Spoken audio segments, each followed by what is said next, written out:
De presse pour refermer cette édition à la une des quotidiens, la suspension de toutes les manifestations publiques au Burkina du fait du coronavirus, de la lutte contre le terrorisme. Nos confrères en parlent également, mais cette fois sous l'angle de félicitations et d'encouragement de nos FDS qui viennent de neutraliser plusieurs assaillants.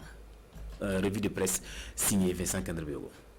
Chapeau bas à nos FDS, des félicitations de aujourd'hui au Faso à nos forces de défense et de sécurité qui ont neutralisé plus de 70 terroristes dans l'Oudalan.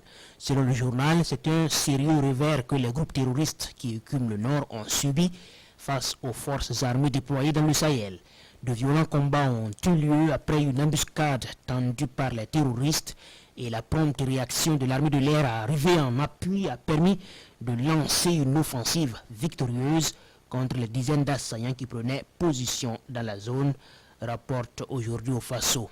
La SNC reportée à une date ultérieure, c'est la préoccupation de l'Express du Faso, le quotidien bobolais, qui rapporte la décision du gouvernement de suspendre toutes les manifestations qui rassemblent du monde jusqu'à fin avril au regard de l'évolution de la situation sanitaire avec l'arrivée du coronavirus au Burkina Faso.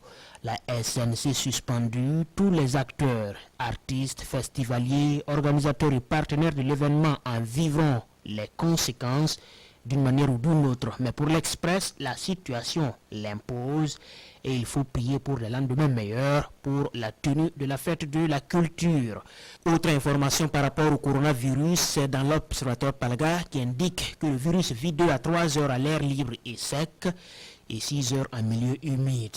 À la date d'hier, plus de 120 000 personnes étaient infectées à travers le monde. Au Burkina Faso, il est maintenant possible de faire des tests dans un laboratoire de Bobo Dioulasso et d'avoir les résultats en une demi-journée selon l'incident manager pour le Covid-19 rapporté par le journal. 80% des cas de coronavirus sont bénins, 10% nécessitent des soins légers et seulement 3 à 5% des cas seront compliqués, concernent essentiellement ceux qui avaient déjà des maladies chroniques, notamment chez les personnes âgées.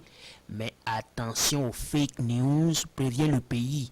Ces fausses informations distillées sur la toile, triste réalité au Burkina Faso, comme la fermeture annoncée des écoles alors qu'il n'en est rien.